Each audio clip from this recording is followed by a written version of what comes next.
There's a man worth $40 billion. He drives a 10-year-old Honda Odyssey. Not because he forgot he was rich, not because he's eccentric, but because somewhere along the way, he learned something that most people never figure out. That the desire to look wealthy is itself a symptom of not feeling wealthy enough. And once you see that, you can never unsee it. Watch the parking lot outside any luxury apartment complex.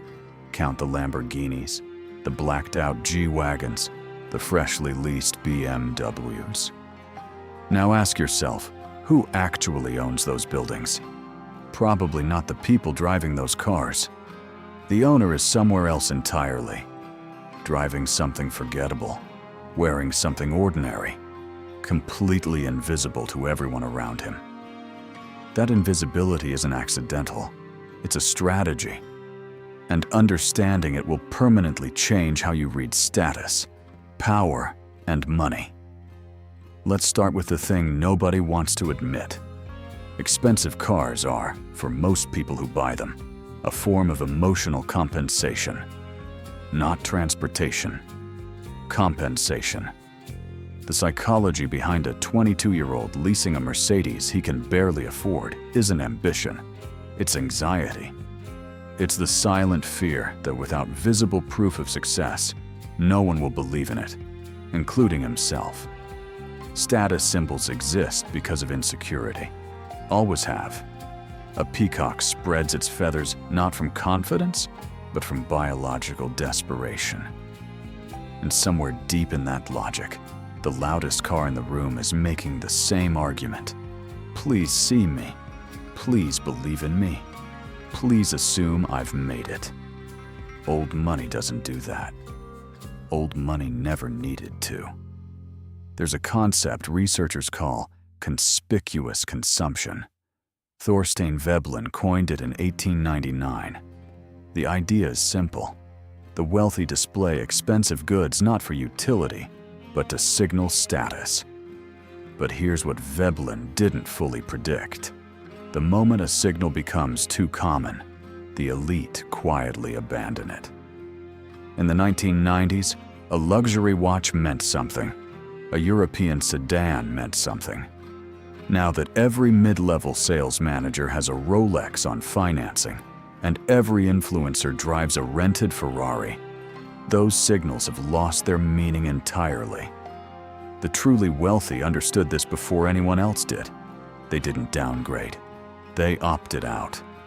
When Warren Buffett drove his old Cadillac XTS, a car that retailed for around $40,000, laughably modest for someone worth over $100 billion, it wasn't frugality.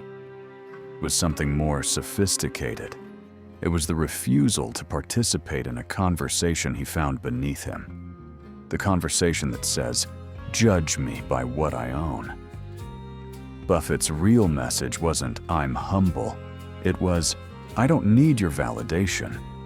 And that, in the hierarchy of status moves, is almost untouchably powerful. Because here's the inversion that takes most people years to understand. When you're new to wealth, visibility feels like safety. The car says you've made it. The watch says you belong. The apartment, the brand, the label, they're all doing a job that your internal confidence hasn't learned to do yet. You wear the armor because without it, you feel exposed. But wealth, over time, reverses this completely. Once you've held real financial power long enough, visibility starts to feel like a liability, not an asset. The wealthy man in the Range Rover gets asked for money constantly. He gets targeted, approached, studied, resented. He's a walking invitation for everyone around him to calculate his net worth and decide what he owes them. The man in the Honda? Nobody's watching him. And freedom from being watched is one of the most expensive things in the world. This is what separates old money psychology from new money psychology at the deepest level. And it's not about the cars at all. New money optimizes for perception. Old money optimizes for freedom. New money asks, how do I look? Old money asks, what do I control?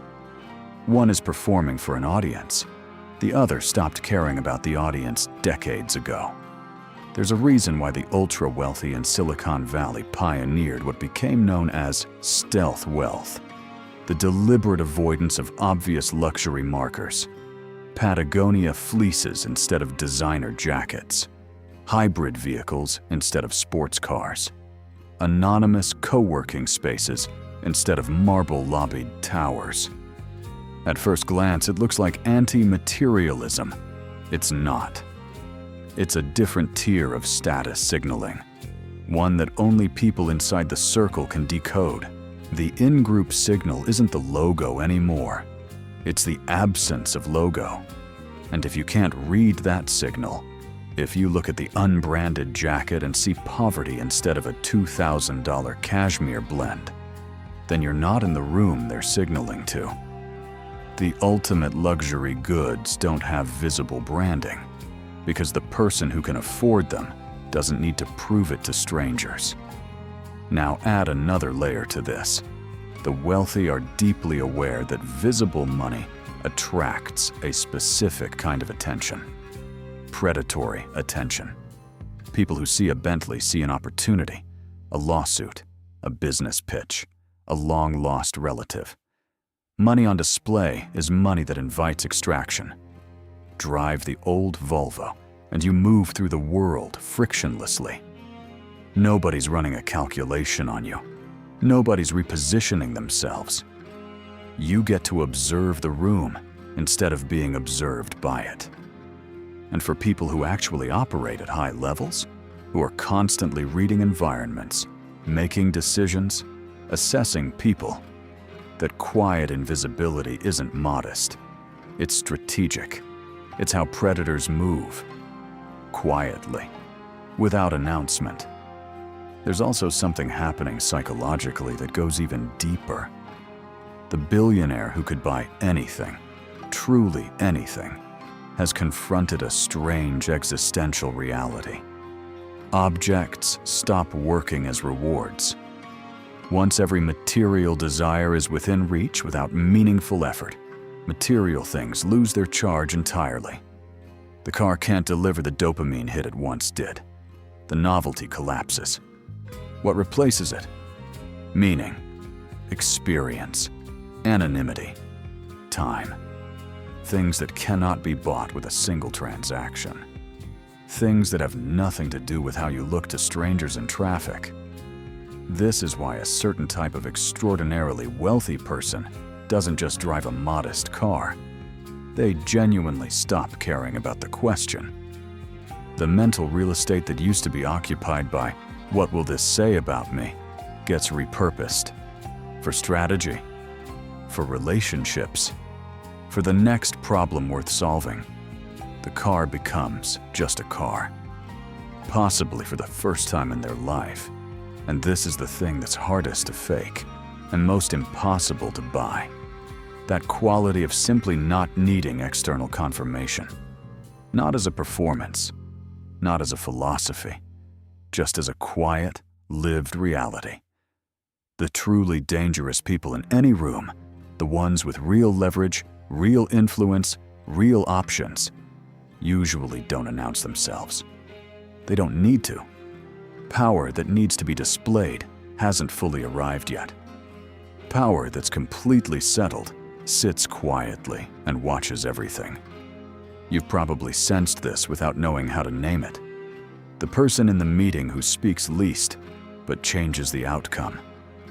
The investor who dresses like nobody and owns everything. The person whose approval everyone subtly seeks, who seems barely interested in seeking anything from anyone. That quality, that stillness, that self-containment is what old money actually transmits. Not through the clothes or the car or the address, through the complete absence of any need to convince you.